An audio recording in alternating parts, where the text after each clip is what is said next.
Thank you, sir. And it's a pleasure to see, it's great to see the diversity that we have in this group. And you notice that most people have a paying job and a volunteering job. One of them built your paycheck, the other one built your heart and passion for the community, for which we are grateful. I would like to welcome our news team back in the back. This is the first time they have been here. So thank you so much for coming. We hope you'll come back to the next meeting and join us on a regular basis. And then I would also like to give special welcome to Kate Leahy. She is a Major General retired. She just moved to Columbia in May. She's had a house here for over 12 years. We are delighted to have you here. She was stationed at Fort Jackson in 2010 and 2011. She wanted to build her home here and come back. So I think she's probably the first retired general to take advantage of our tax exemption on your military retiree pay. So thank you. And we told her to sell that to General Garrett and General Gervais and all the others that want to come back here. So I want to, if you would like to say a few words to the team, let them know why you came back to Columbia. Thank you.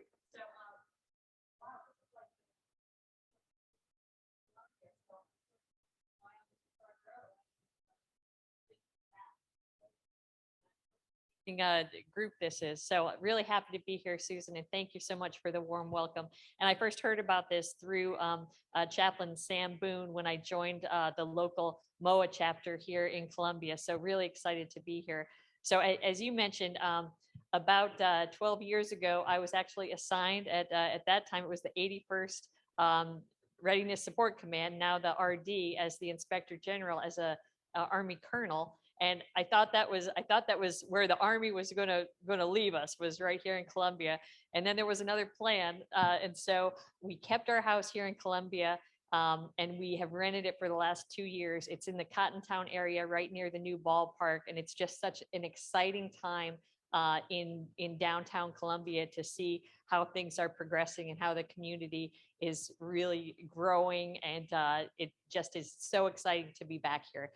I retired in May, as Susan said, out of the Army Intelligence Directorate at the Pentagon, and we were just thrilled to be able to come back here.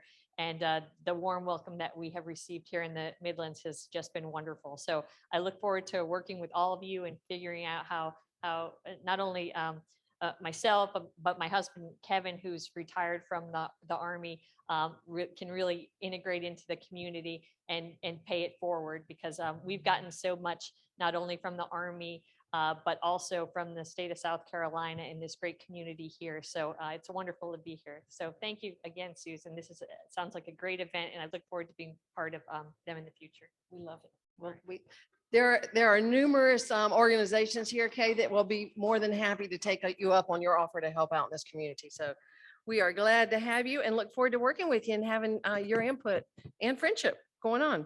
So if we could, now we're going to switch over. We've done our local work. We want to take a visit up to Washington to let Suzanne Miller Edwards tell us a little bit about what's going on up in Washington. Most of the folks are out touring the state now, but we do want to let her to give us an opportunity and update on what is happening as we are visiting here.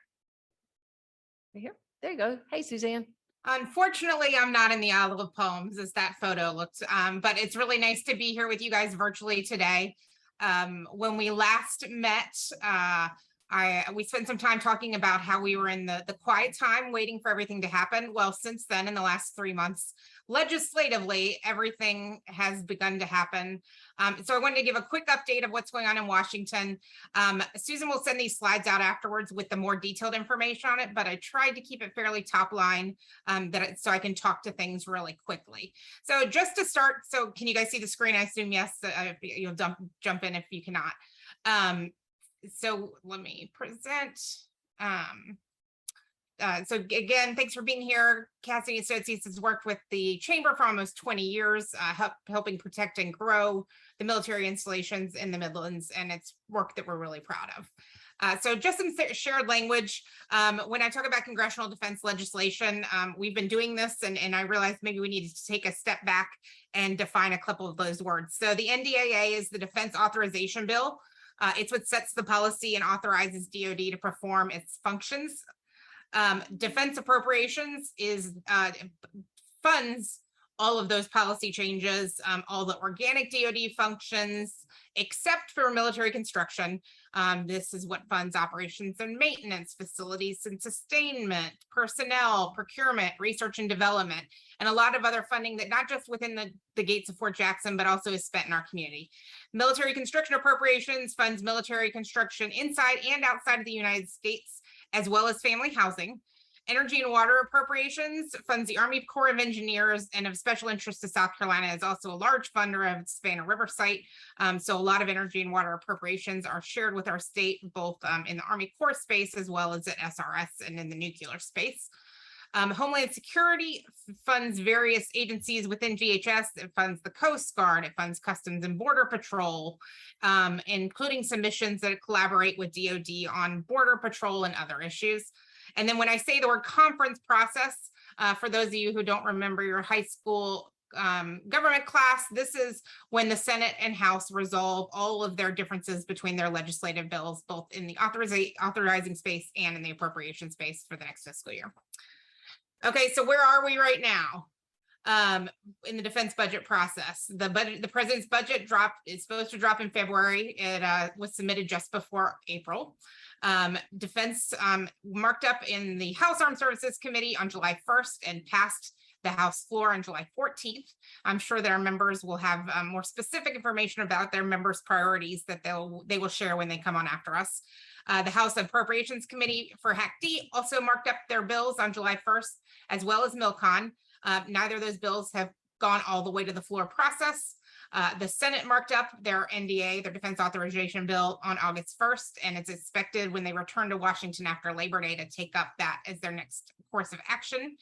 The Senate Appropriations Committee is doing what's called a no mark this year. They released all of their bills on July 28th, including bill language and report language and for both defense and MILCON.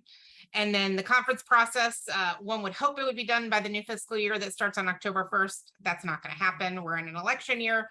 So I expect that we will see the conference process for both NDA authorization and for appropriations happen quickly in a lame duck session after the election. That's November.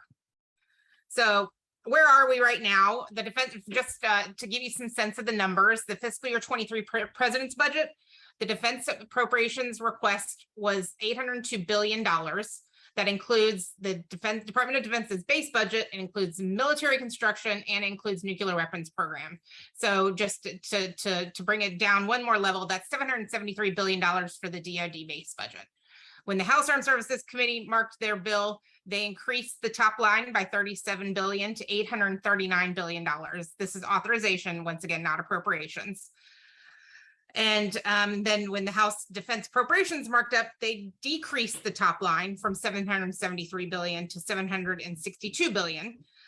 This bill will not go to the floor. It is not expected to be able to pass the House floor on its own due to a coalition of fiscal conservatives as well as progressives. There's not enough votes in the middle for it to pass on its own, so it'll have to go as part of some other package. The Senate Armed Services Committee authorized an additional $45 billion to $847 billion, and the Senate Defense Appropriations increased it by $30 billion. So where does that leave us? With about $30 billion worth of decisions to make, either additions or cuts, as we proceed through the appropriations process. Just to flag a couple successes for South Carolina. I know we talked in the last couple meetings, thanks to our congressional delegation, particularly the leadership of Senator Graham, after a banner year of $260 million of MILCON, the president's budget for this year, actually, and that's a typo, it's 2023, only included one project for South Carolina, RAPCON facility at Shaw. That was a $10 million project. But I want to flag, when the Senate released its base bills on July 29th, there were 4 additional projects included for South Carolina to a tune of $81.6 million.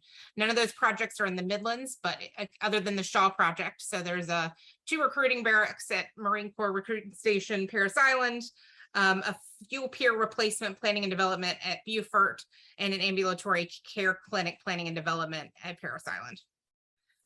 Just to flag a couple policy issues, the pending defense appropriations bill support increase in military base pay of 4.6%. It authorizes fiscal year 23 active duty end strengths. I believe the Army number, if I remember correctly, is 473,000.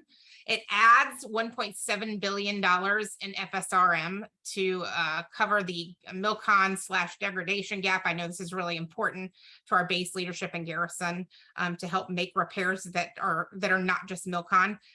Importantly, it also adds another $3.5 billion to address the impacts of inflation on MILCON. Projects, as you can imagine, just like in the private sector, are running significantly over cost, and the House and Senate have had to add a lot of money in the last few years just to keep up with their planned spending. The bill also adds $100 million for DCIP, the Defense Community Infrastructure Program.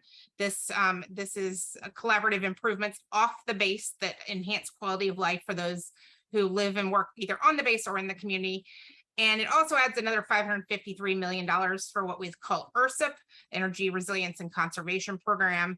This includes opportunities to modernize electrical infrastructure, construct new power generation plants, microgrids, improve water distribution, as well as look into charging on military bases, electric vehicle charging. So what's the path forward? The Senate's going to take up their NDAA in the next couple of weeks. The House has passed their version. As I mentioned, we're in continuing resolution right now, likely through December 2nd. And then by mid to late December, hopefully we'll see both authorization and appropriations wrap up with only 3 more months into the new fiscal year. For the veterans in our community, I also wanted to flag a really important policy piece that passed called the PACT Act in the last few weeks. It expands eligibility for VA healthcare for veterans with toxic exposure and veterans of Vietnam, Gulf War, and post 9/11 errors. It adds new conditions to the burn pit and toxic exposures, and adds more locations that are eligible. I can share those locations if you're interested in another time or in my follow-up document. And it requires the VA to provide a screening to every veteran that's enrolled in VA healthcare. It's a big policy win for our community and for the veterans. And so I just wanted to make sure we touched on that briefly as well. I'm happy to answer any questions or comments. I'm not sure this is the best venue for it, but if there are any Susan wants to pass on, or I'm happy to do it offline afterwards. Okay. I think everybody comprehended that very thoroughly. So I think we'll send the slides out. No questions here today. And thank you very much, Suzanne. So always appreciate that. Next, we're going to hear from William. You're going to tell us what Senator Graham thinks about all these activities? Okay, thank you. All right, good afternoon, everybody. I send y'all greetings from Senator Graham. We got some updates. Some of them are going to sound extremely familiar to what you just heard, but there's some other information as well. The Senate will most likely take up the Senate National Defense Authorization Act in September or October. That's the annual defense authorization bill, and it's not the same as appropriations. The Senate has released the FY23 defense appropriations bill. These bills were released with little minority input, so there's a long way to go on getting those to the final bill. Unfortunately, continuing resolution is likely, but the Senator will continue to fight for the final appropriations package. However, there are several earmarks in the Senate MILCON VA bill that Senator Graham fought for. They are, as we heard just a second ago, the Marine Corps Recruiting Depot, Paris Island, $38.3 million for the barracks, another barracks for $37.6, Marine Corps Air Station Beaufort, $900,000 for planning and design of a new fuel pillar, Marine Corps Recruit Depot, Paris Island, $4.8 million for ambulatory care clinic, dental planning and design. The Senate MILCON VA bill also included $10 million for Shaw Air Force Base for the new RAPCON, which is the radar approach control system. This is not an earmark, but a programmatic request, meaning it was in the budget request from the president, not as an earmark. Also, the Senator's defense team was in the state last week, both in the upstate and down here. Down here, they visited USC, Secretary Grimsley, Fort Jackson, the Savannah River site. We went out to the Big Red Barn, spoke with McIntyre, and went out to Dorn and saw those folks out there. So if anybody's got any questions afterwards, I'll be right up here in the front. Thank you. Thank you so much. We appreciate y'all working so hard on our behalf and bringing all those wonderful federal dollars here so we can expand our services in Columbia and the state. also wanted to just make mention that Senator Scott's office, Congressman Wilson, and Congressman Clyburn, all of them are out doing bus tours around the state. So they could not be here today because it takes all of their legislative aides to run that program. So they did bring greetings and they said they'll see you in November. So thank you for that. And if you have questions, we'll be glad to put you in touch with them. And then without further ado, it gives me great pride and joy to present to you General Michaelis. This is his last meeting. He has made a tremendous difference. He is going to turn this fort over next week on my birthday. I got to tell you, I've had some better presents, but yeah, happy birthday early. But anyway, he has done a tremendous job. He's been a great partner. He and Bonnie have been wonderful friends to the community. So he's had an exciting week. If you watch exciting few weeks, if you watch the news, you know that he is making it happen. So, sir. Thank you. Good afternoon, everybody. So first, I want to introduce the Deputy Commander of Fort Jackson, newly charged as Deputy Commander, Mark Hutton. Right, used to command the 193rd, so he'll be on board for quite a while. So a couple of things I want to talk about here. First, William, I appreciate the update. I appreciate the senator's team coming and visiting Fort Jackson itself. If you did not hear in any of his updates anything that has to do with Fort Jackson. So we are challenged in this area right now. In our facilities investment program plan that the Army puts out, we've gotten one of what I think are three big requirements for Fort Jackson. That's the child youth services. We're still looking at rebuilding or building some new basic combat training facilities out there at Fort Jackson, and also an expansion of the Drill Sergeant Academy, and that's slipped outside the fight up. The other is we're very interested in the Defense Community Infrastructure Project. All right, we've had some great partnership with the mayor's office and in putting some projects on the table there, and we hope to see some return on it. So I think, Susan, you wanted me to talk a little bit about things that we've done. So last time I showed up here, we talked about things that we were going to do, which was some great participation looking at from the community in our AUSA ball. I think we overstretched the capacity of the hotel conference there to be able to maximize what was considered a great event. And the other that we opened up for the first time in about 5 years was Independence Day celebration at Fort Jackson itself. And if you haven't heard the numbers on it, 25,000 people visited for the fireworks there, which is a pretty significant number. I'm going to let Kevin talk about pays. You can talk about that. Good. I'll leave that to you. The other thing that you may have heard on the news is that we're challenged in the accessions environment in all services, in all components. And the Army's approach on this, at least the Fort Jackson approach to help in that area, is the Future Soldier Prep Course, which you may have seen some articles. There's one that came out in the Courier earlier today. And what that essentially is for all of us here is we are looking at the available pool and looking at those people that are right on the margins of being able to meet the quality requirements for the Army and to meet the standards to be in the Army, and offering them a 90-day opportunity. Your phone is buzzing all over the place here, by the way, just so you know. All right. Do you want me to read these to you? All right. It provides them a great opportunity in both the fitness component and the academic component to bring them up to the standards we require to let them into our Army. And we have been running some rehearsals on this for about the last month. We started the first pilot about 2 weeks ago, actually 2.5 weeks ago. The first testing will happen here this Thursday.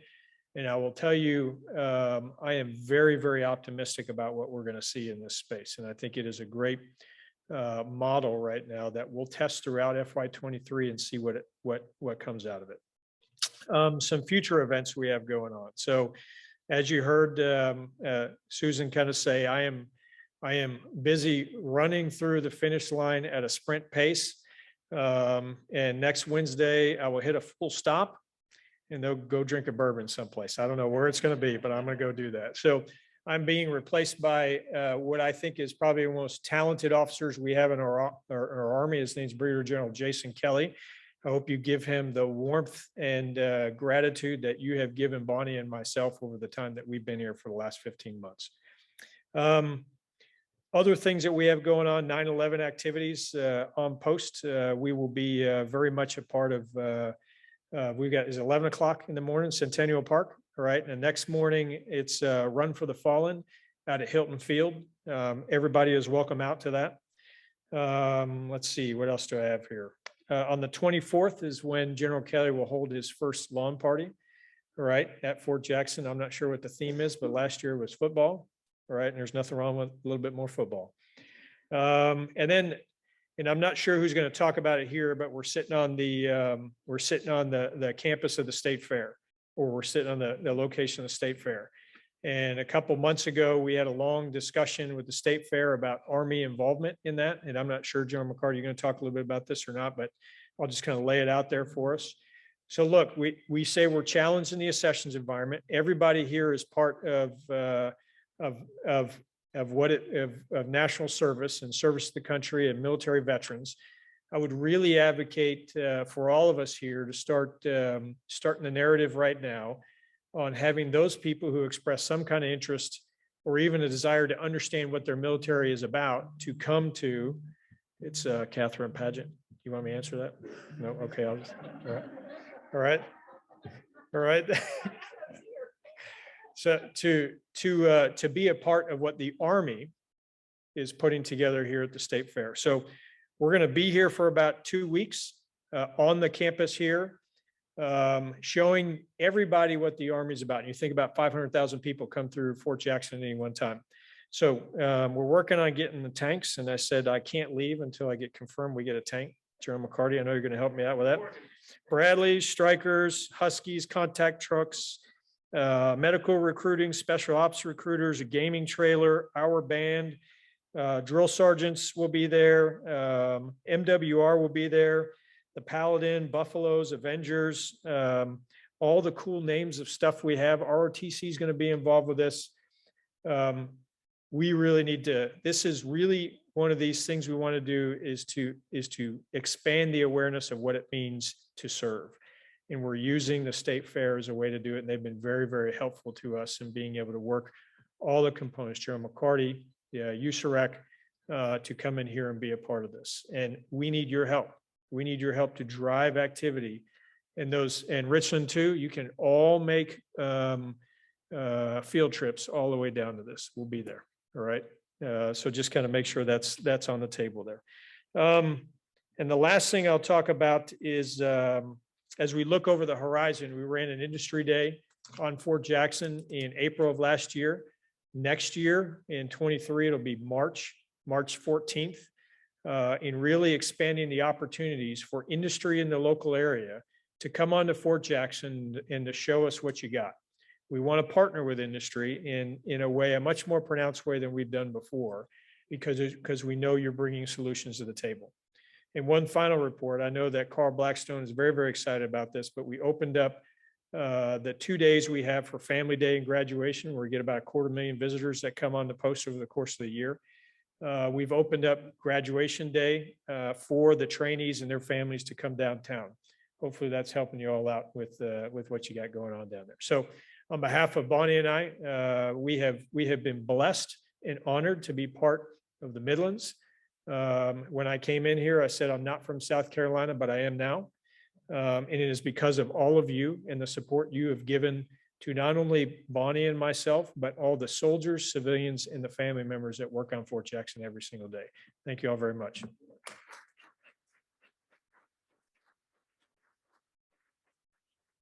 Thank you, sir. We appreciate that. And we appreciate everything that you've done. And we look forward to welcoming General Kelly and making sure that he continues on in your fine stead. A lot of great opportunities that he's talked about. When you think about Fort Jackson, we are the window to the Army. We train the majority, over 56,000 basic trainees a year.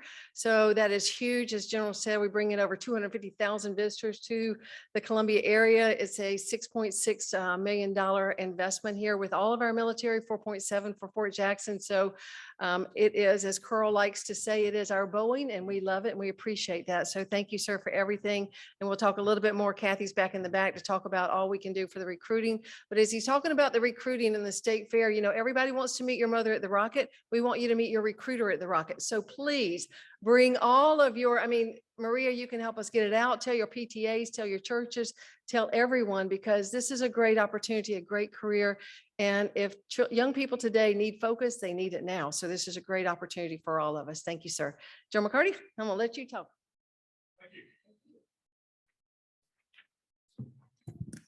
Good afternoon, everyone, and Pat, to you and Bonnie, it's been quite a pleasure to have the opportunity over the last 15 months to get to know you and get to work with you and your great team that you had at Fort Jackson. And we look forward to having Jason come in, and I got a relationship somewhat with him through his current duties with the Corps of Engineers. But just want to tell you thank you and best of luck in your new endeavors as you travel a little west of here, as we say. But thank you. Also to Mr. Smith, thank you and the senator's delegation that was visiting with us out at McIntyre on Saturday. It's always good to have you there, and it's always great to have the opportunity to showcase what our soldiers and airmen out at McIntyre, in this case specifically, are doing, and having the opportunity to give you a little bit of perspective of what our needs and challenges are. And we know we always have the senator as a supporter, as once and always a swamp fox. Thank you. Not as much to report on at this point in time as we may have had in the past. We did have a very good budget year this past year on the state side, and we're taking those gains that we had and putting it, I believe, to some effective use. One of the most important ones that we believe we have, especially in light of the challenges that we're having now in the recruiting and the retention area, is the increase they did with the college assistance program, with the CAP program, and upping those values there, which is always important to our soldiers and airmen to help them expand their educational opportunities. But we'll be looking at a few other priorities this year. And as we nail those priorities and get that approved by the governor's office, I'll come back and give you a heads up of what that is, and then ask your assistance in helping us get that message out to the members of the General Assembly. We too are facing the challenges with MilCon projects. On a good news note, though, we should be able to have a ribbon cutting at the Easley facility, Readiness Center in the upstate, hopefully sometime next month. We haven't nailed that date down, and that will be one of many that we've been able to refurbish at what I would call a good deal for the taxpayer. For about $4.5 to $5 million, we've been able to refurbish armories, bring them up to full standards from a technological standpoint, all the way down to improving restroom and shower capabilities to our female soldiers, as we see more and more females in our ranks today.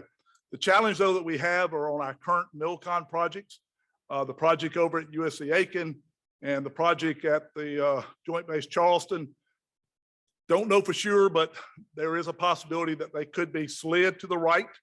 We're hopeful that some additional funding will come in that will allow those projects to stay on track.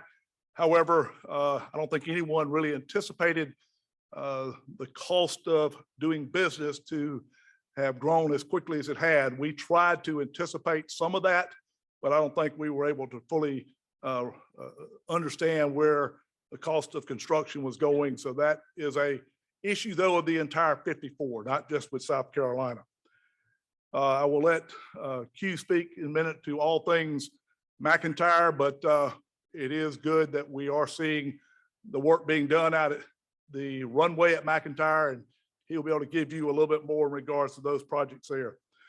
I don't remember for sure if we had our meeting before our 10th anniversary with our Colombian partners, with our state partnership with the country of Colombia.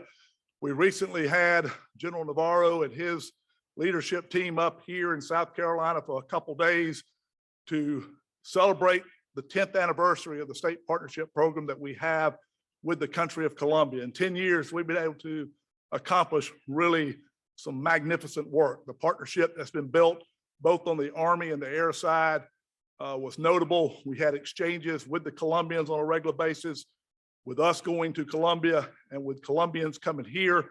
And that anniversary opportunity was to look back on and be thankful for what we've done, but more importantly, where are we going in the future? Now, you may be tracking that the Colombians just recently had a national election. The election went, I'll just say, in a little bit different direction than where we had been. And we're still gauging the impact of that on our partnership. But we have reaffirmed to the Colombians that we're there to support them. We've got an opportunity in just 10 days to be back down in Colombia with Exercise Relámpago, which is somewhat of a humanitarian type mission. We believe that the credibility that we've built over the last 10 years and the mission sets that we have, there's enough common ground there, regardless of your governmental positions, that we can continue on with a successful engagement. So we're looking forward to seeing where we can take that moving forward. Last week I was down Miami, Doral, US Southcom for a conference there to discuss the SPP programs in Central and South America, and we have quite a number of those. But Colombia has been the one that's viewed to be most important, most critical, and we look to obviously continue that relationship. I would note General Richardson and Lieutenant General Richardson were in the process of building their home in Myrtle Beach. They are building on a golf course, so I think they plan at some point in time to call South Carolina home. But a great engagement there, and again reaffirmed a number of things that we have believed with our relationship with the country of Colombia. The recruiting and retention is an issue, and as Pat indicated, we do plan to fully participate in the event here at the fairgrounds. I will assure you there will at least be a paladin. The king of battle will be on site. We will have, as an FA officer, I have told them, prioritize your decisions. But no, we want to be able to showcase what the Army has, and we want to be able to, more importantly though, appeal to the young people here in South Carolina and those that may be visiting the value of joining a branch, but specifically the United States Army, and the component being Compo 1, 2, or 3. I'm not so concerned about, because like many of us, to include myself, started in Compo 1, currently in Compo 2, and we see a lot of that. We want people to understand the value of serving their nation and possibly their state. And we are certainly excited about that opportunity. We had a leaders call this past weekend with the leaders of the Air and the Army Guard.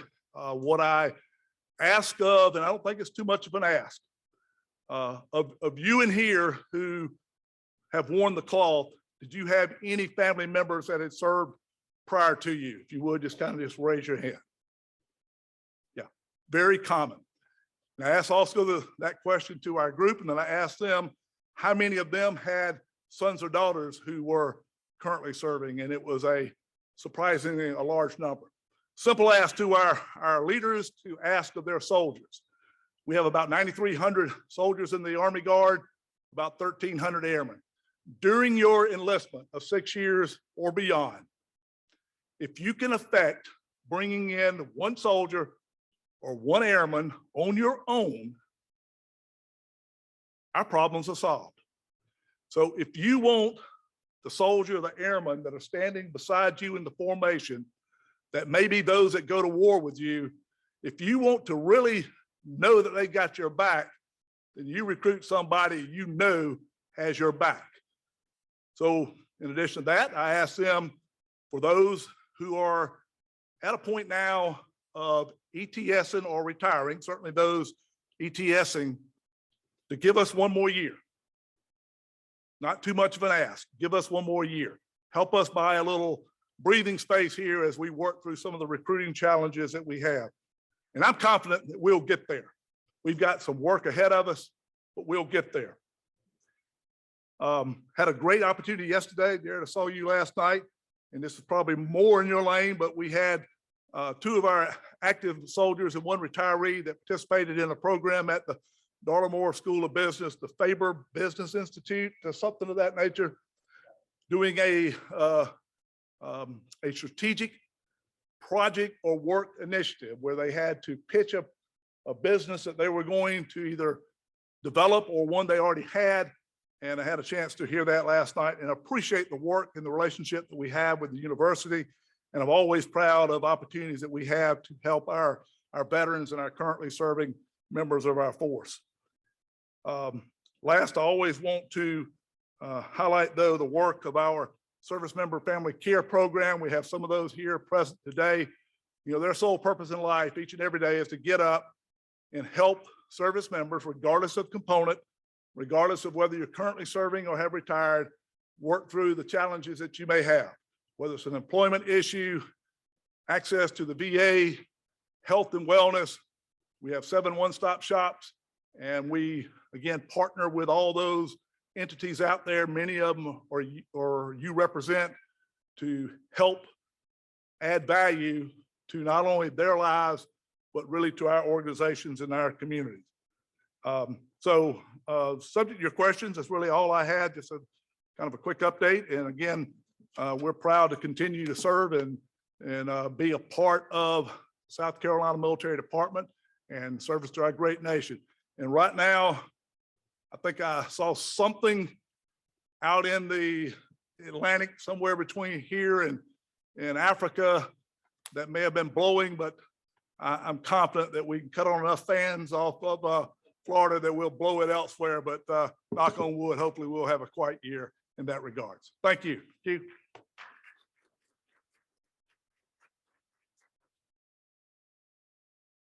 Dramatically shorter than the boss.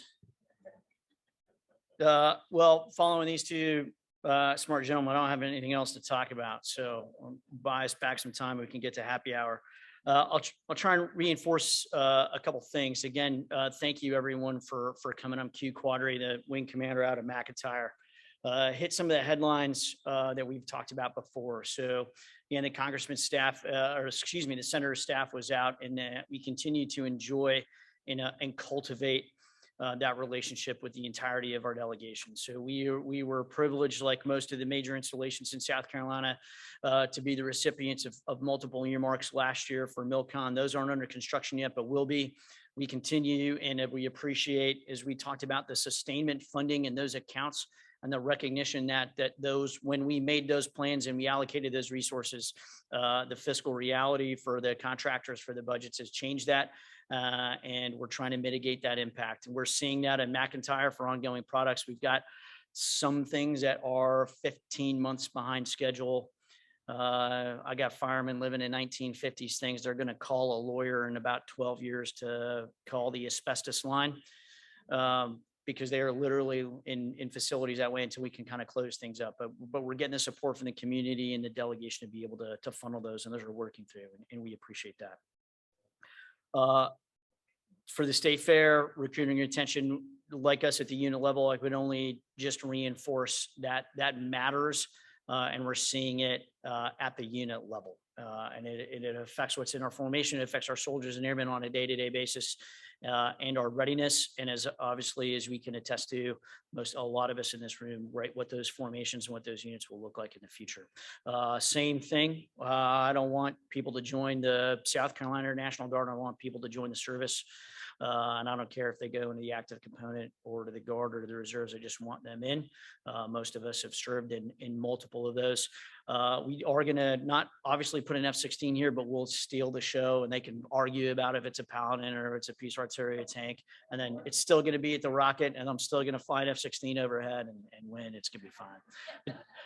We'll lose the Top Gun advantage next year, but between that, we'll just funnel them and we'll be okay. But it's important. We'll continue to effort that, and our staff and our team will be here funneling service to our state and nation for those populations.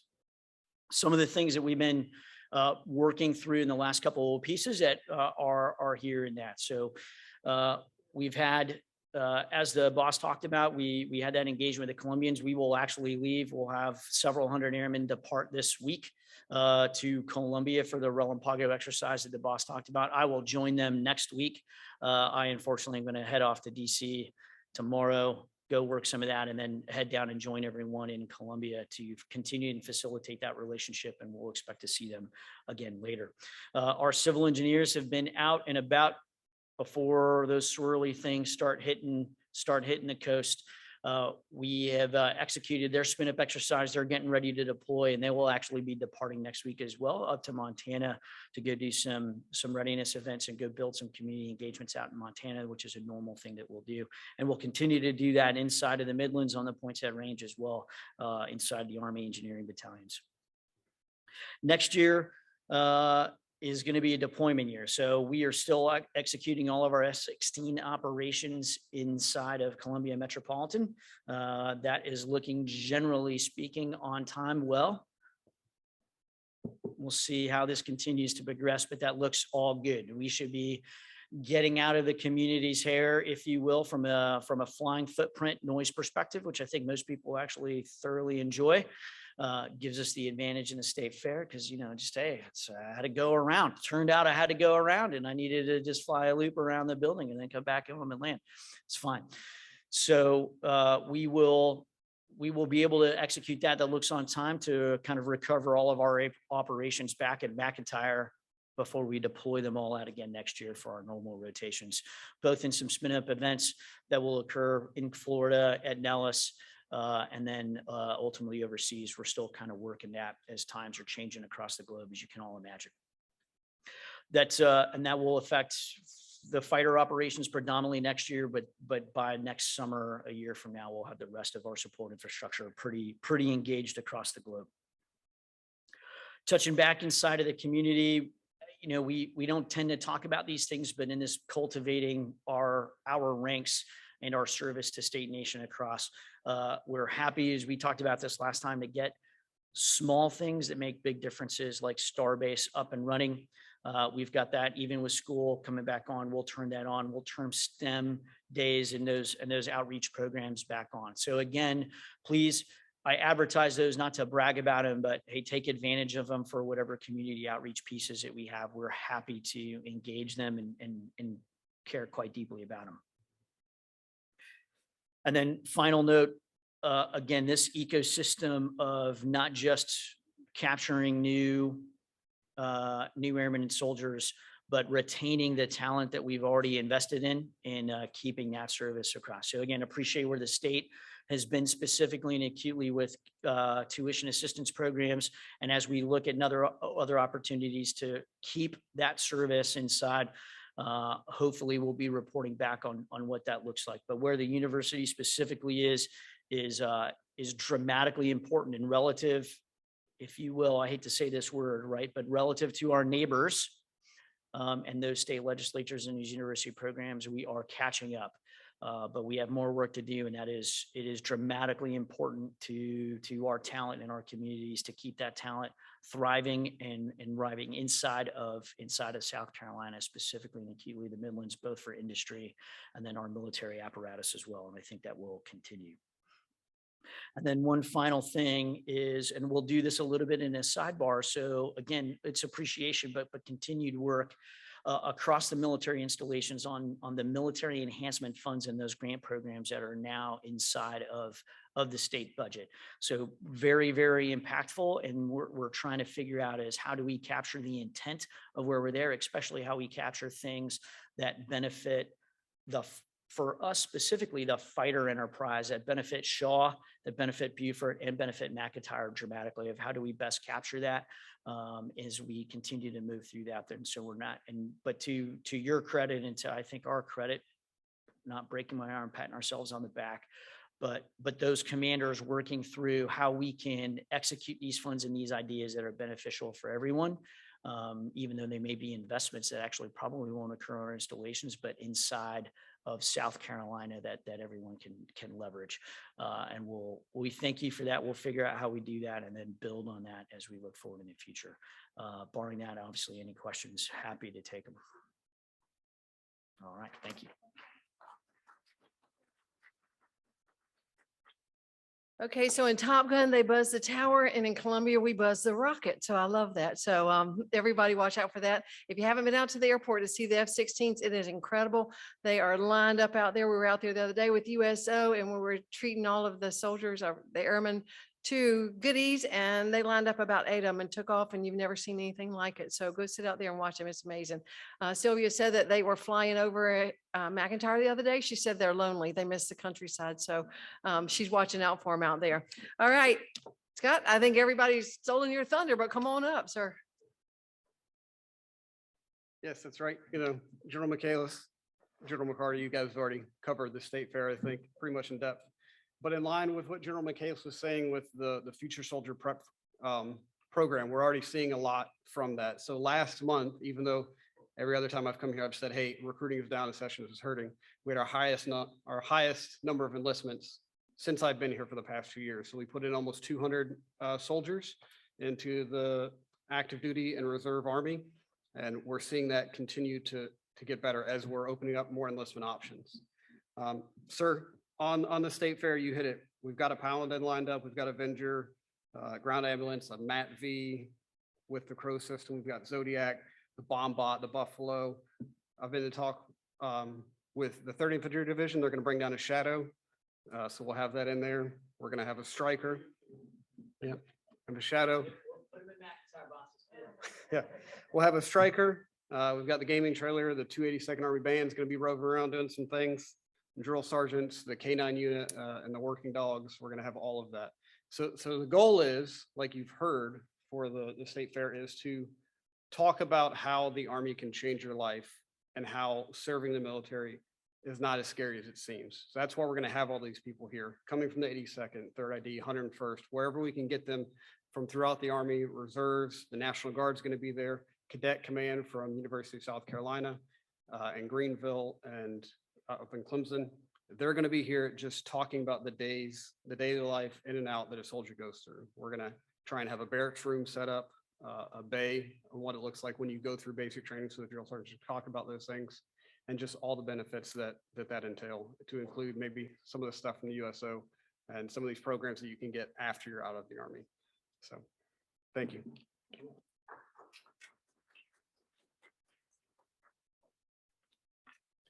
All right, Q, I want you to know you started this. I watched a active general, a guard general, and a reserve general, when asked whether or not they could have a Bradley tank and et al. Drill sergeants, and they just said, when do you want it there? And all I heard is, I can't get the F-16. You failed. I mean, I'm sorry, but you failed. You got between now and then to realize that it may be impossible to raise your Army brethren. I want to pat General Michaelis on the back real quickly. He's leaving. One of the things that you didn't see, many of you didn't see, is there was a period in time where literally every week he had a new group coming to his house, and Miss Bonnie supported the idea. He decorated his whole house early Fort Jackson. There's a picture of every phase of Fort Jackson from beginning through today, and everybody that went and visited his home got a complete tour of Fort Jackson so they could gain an appreciation for a soldier's contribution on the community. And I hate to correct, what do you call it, Susan, but the fact of the matter is those were B's and billions as opposed to millions with regards to the economic impact on the community. So we're talking $4 billion and $7 billion. That's a big deal. Next thing is recruiting is the most important thing. I will talk about recruiting only briefly, though, but to give you an idea of how important it is right now, General Michaelis is being summoned by the Secretary of the Army today to host a VTC to talk about the initiative that is taking place throughout the Army to bring talented soldiers in that wouldn't normally qualify. And that VTC will have literally every civilian aide of the Secretary of the Army and every reserve ambassador on the phone to go ahead and learn on this so that we can share together. The only thing I would ask you, piling on to what General McCarty said here a few minutes ago, is we have an obligation to find at least one soldier to bring to the recruiting battalion. If you've got the name of an individual, I want you to call me, or I want you to call Major Lothridge with that name. Doesn't matter. If they're even considering it, that's 90% of the fight. So help us recruit our military. Next thing was we had the governor and the entire cabinet this week, earlier this week, late last week, I'm sorry, sign a PAYS partnership, Partner for Your Success. What that is it's a contract between the United States Army and these organizations. Every cabinet agency As a matter of fact, I got a commitment today from another organization that will sign it in the next couple of weeks. And all it really says is, young man, young woman, when you come into the United States Army and you pay your dues and you want to get out of the military, everybody that has signed this contract, if you qualify for a position, will get a courtesy interview. That's all it says. It doesn't give a veteran's hiring preference. It says you will get an opportunity to interview. Why? We are so confident in the strength, character, and skills of those soldiers that an interview is all they need to get a job in this environment. And we not only want to go ahead and get those individuals that would normally get here in South Carolina, but we want to go ahead and grab all of those individuals that are looking for a place to end up. And it's this kind of a program, this kind of support, and this kind of a commitment with regards to the opportunity to interview, they're going to bring them back here to South Carolina. So we'd appreciate any support you can get there. Right now, we have probably 4 other states that are ready to go ahead and support South Carolina: North Carolina, Georgia, Florida, and Arkansas. We expect to be able to push that soon. Now, that just means there's more competition, but I think that competition's good, because if those are the 4 choices, they're coming to the Palmetto State. Let's see.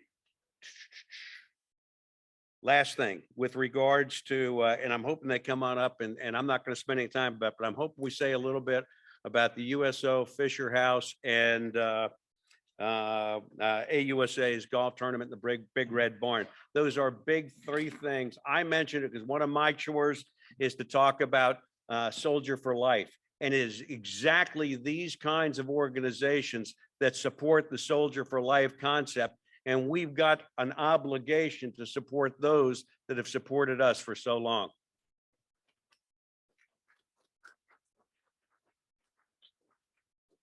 And thank you for that correction, Kevin. I would have never been able to live with Carl if you wouldn't have corrected that B and MIM.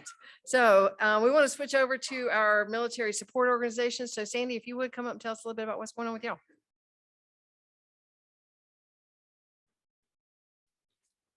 Hi, $34.3 billion. That's the economic impact of the military community has on the state of South Carolina. $34.3 billion.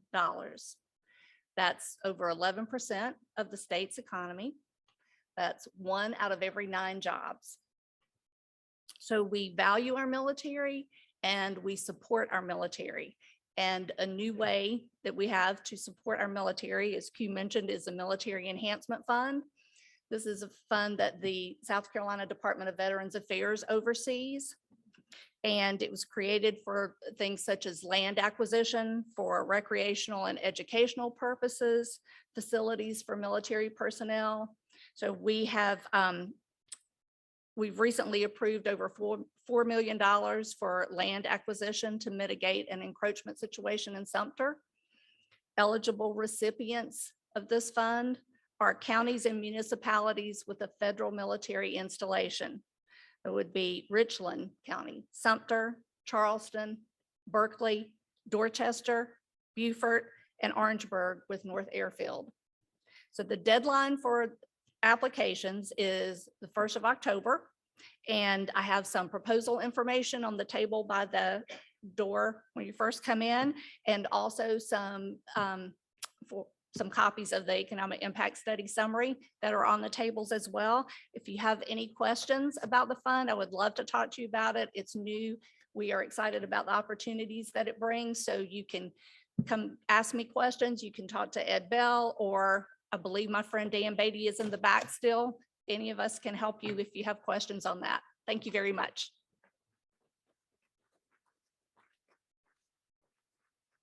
Thank you, Sandy. Great information to know. And if you need any other help sending them, they have a huge and very talented team over at Department of Veterans Affairs that are here to help all of us. So we appreciate that.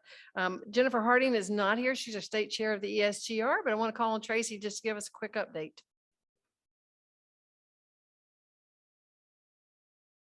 Good afternoon. My name is Tracy Peterson. I'm the behind the scenes person for ESGR, so bear with me here. This year, we've got a lot going on. We have a boss lift September 8th up in Greenville. And what the boss lift is we get to take, show our appreciation to the employers on supporting our service members. So we're going to have about 40 employers coming to get a ride on a Chinook helicopter. So that's going to be a great afternoon. They'll get to have a tour of the facility. So hoping into the next fiscal year, we hope to have another boss lift in Greenville and then have one in Charleston for C-17. So hopefully we can get something at McIntyre too. Want to do that. We've got, let's see, we've got 3 luncheons coming up next year, one in the upstate, one in the Midland, and one in the Low Country. Another thing that we can provide for you is if you would like for us to come, we can have volunteers come and talk to your HR department, your supervisors, just to help update them on all these SARA rights and regulations. It's very important for them to understand what to expect from the service members. And on the same side, we brief our service members as to what they owe the employers. We have ombudsmen that can mediate between the employer and the service member. They're just a neutral party. So if anybody's interested in having us come do a briefing for you, whether it's military side or it's employer civilian side, we have a newsletter in the back that has all my contact information on it. So please reach out to us. We'd love to come and share all that information with you so that you can be informed on what to expect from your service members. Thank you.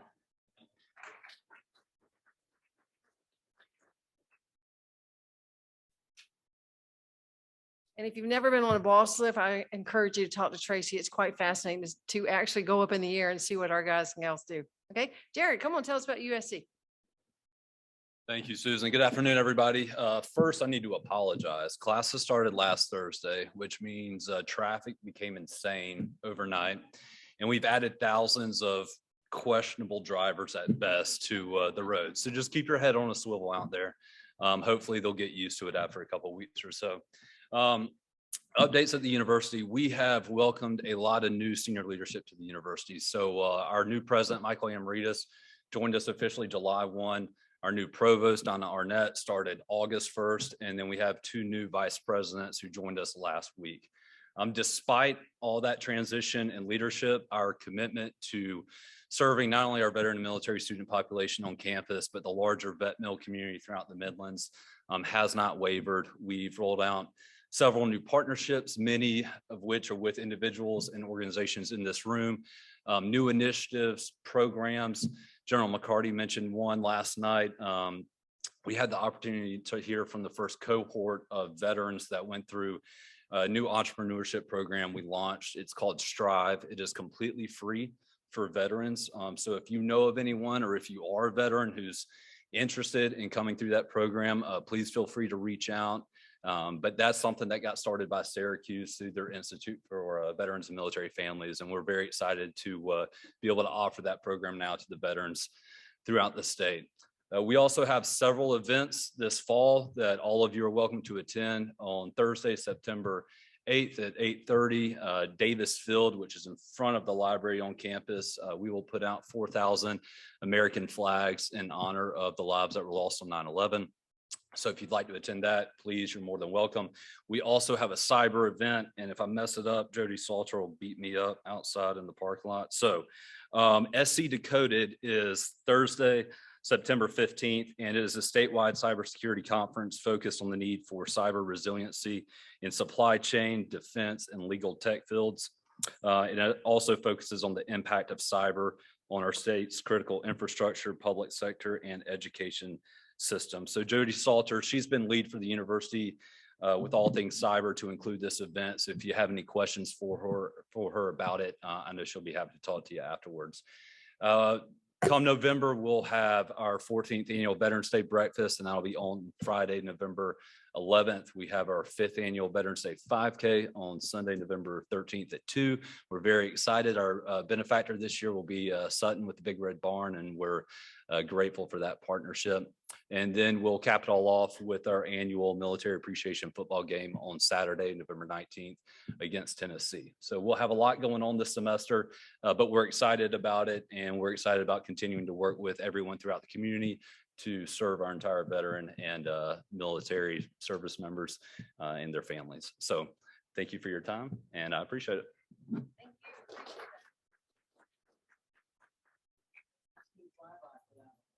I was going to say Q's going to redeem himself for that because he's going to fly over the stadium. Jared, you got that on record, didn't you? Okay. Okay. We've got it on recording, sir. Okay. Thank you. And near and dear to my heart and to everybody's heart is USO. And I'd like to call Joni Thresher up to tell us a little bit about what she's doing, because if you want to think about some military mission moments, this lady and her team provide them. Hey, everybody, welcome. It's good to see everyone. I'm going to make ours somewhat quick because a lot of this goes back to all of you. First off, we do not want the F-16s to leave the airport because we love having y'all there. We hear freedom ring all day long. So it's pretty awesome. So thank you for being there. But the USO, just to let you all know, we've been very blessed with so much of your support here to have right now year to date 142,000 what we call touch points, where we've been able to actually take care of active duty service members, Guard, Reserve, and just really in your families in so many different ways throughout the state. So we do cover the entire state, and we have been busy, and we love every moment of it.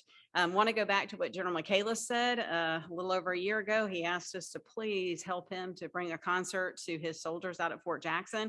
And thanks to many of you in here, and especially Dominion, I want to give you a huge shout out. You brought those big generators that we needed to be able to really get the sound out for 25,000 individuals. And it was amazing. It was absolutely amazing. So if you weren't there, should they host another event, which we hope they will, please show up because it was a lot of fun. So thank you for including the USO in that. Our programs at the airport, we're seeing a lot of traffic. Tracy, we miss you. Our renovations finally finished upstairs. So please stop by next time you're flying through the Columbia Metropolitan Airport. We look fantastic. We reopened that last Thursday. Our downstairs will open in about 2 weeks. As soon as we put the chairs out, the service members came. Last Thursday, we had about 300 graduates and families come through, and they loved every moment of it. They never knew that we weren't there. So we're having a lot of fun. Things just keep looking up, and we're very blessed to have all of you here. And we thank you so much, Susan, and all of our board members. Thank you all you commanders and families. Thank you for what you do.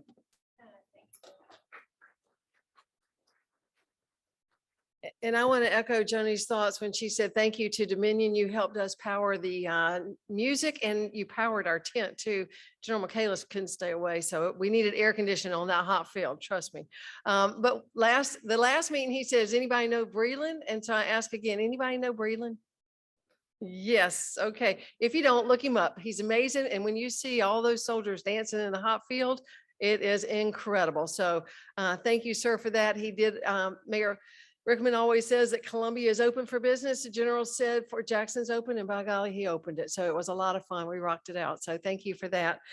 Just want to call on Kathy Allen to come over a minute. Kathy is our partner with State Fair, and they host us for this meeting on every week. They come in, George fixes up everything. Kathy makes it possible. And so I'm gonna let her tell you a little bit about more what's going on with the fair. Thank you. Hi, everyone. Welcome to the fairgrounds. My name is Kathy Allen, and I'm the Marketing and Human Resources Director here at the fair. The fair this year is October 12th through the 23rd. So everybody write that down because you have to come see the Army in the whole roof building. They're taking over the whole building.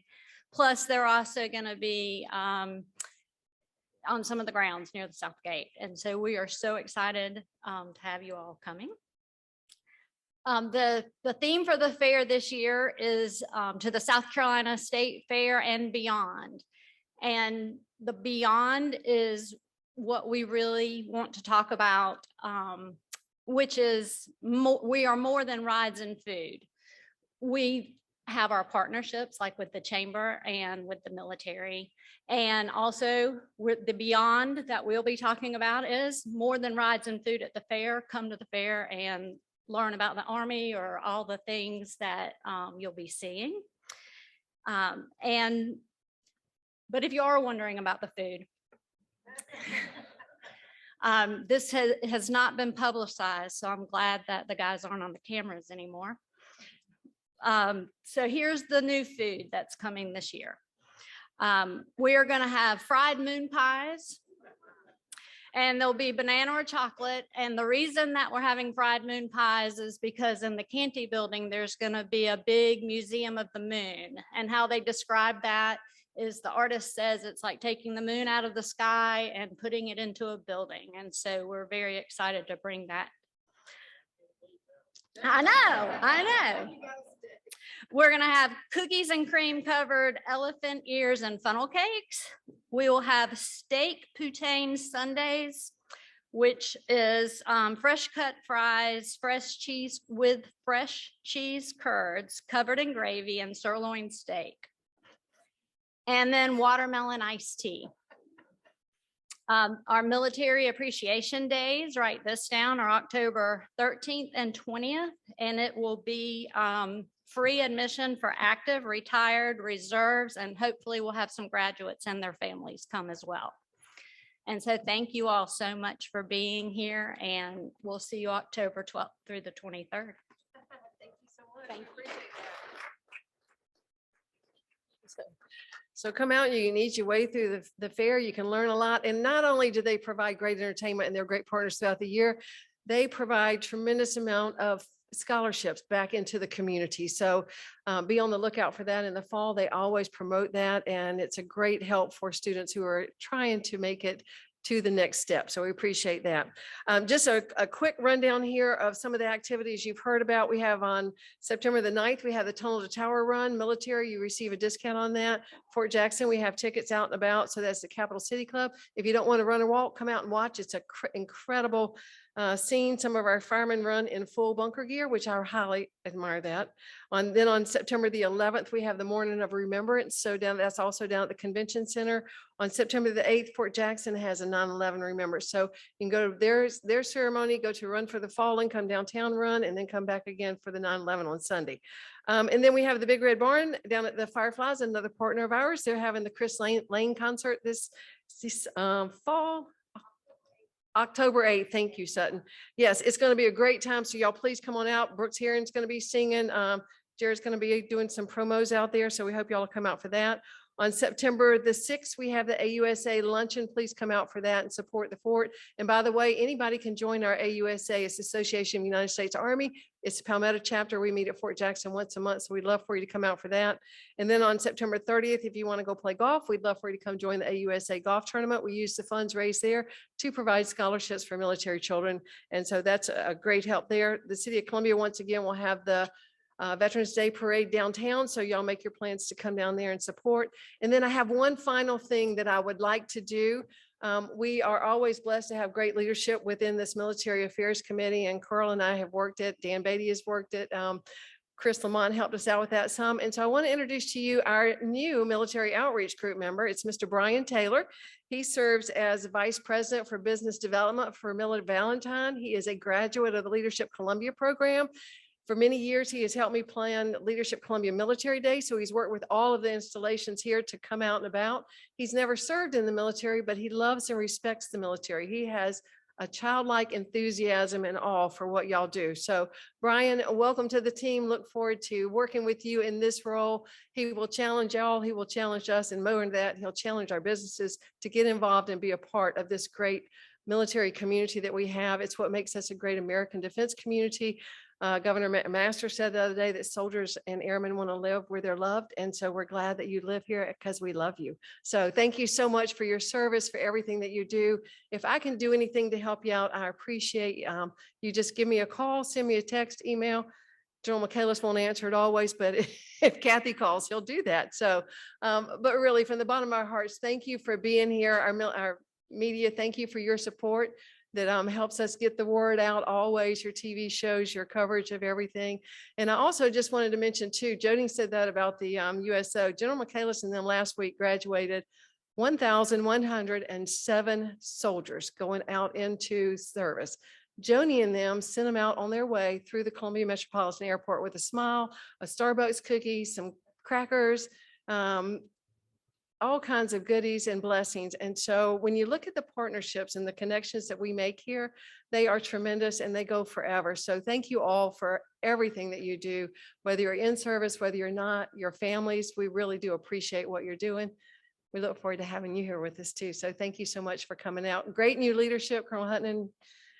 And we always have Sergeant Major Tavernier. So thank you all for being here. We appreciate you and have a great day. And we look forward to seeing you in November. We're going to have a little bit of a reception. So plan a little bit more time. We're going to have some refreshments from the ESGR. So we'll be able to stand around and talk a little bit. We have flyers on the back of tables so that you can pick up information on what we have talked about some today. So anytime you have something you want to share, send it to me. Thank you for being patient today with us as we shared all this wonderful news. So have a great day. Go forth and do well. Thank you.